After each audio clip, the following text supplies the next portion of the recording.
Eshak ishlaydi, yuk tashiydi, ovozi chiqmaydi. Lekin uning qadri yo'q. Chunki u jim turadi. Odamlar esa uning sabrini zaiflik deb o'ylashadi.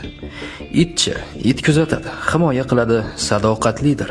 Ammo bir kun bir dona suyakka ham ayblanishi mumkin.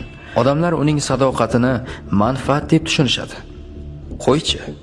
Qo'y muloyim, yuvosh, itoat qiladi, lekin hamma uni osongina aldab qo'yadi.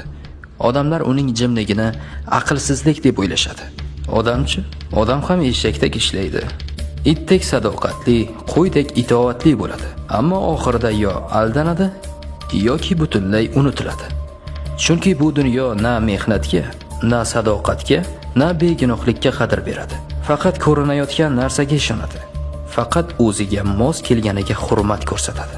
Yo'qolgan sahifa shunday deydiki, inson eshakdek ishlaydi, itdek sadoqatli bo'ladi, qo'ydek jim turadi, lekin oxirida na minnatdorchilik, na qadrlash ko'radi. Chunki bu dunyo faqat ovozi balandlarni eshitadi. Faqat kuch ko'rsatganlarni olqishlaydi. Shuning uchun hech qachon unutma. Seni ekspluatatsiya qilayotgan jimliging, qutqaradigan esa haqqingni talab qilgan g'ururingdir.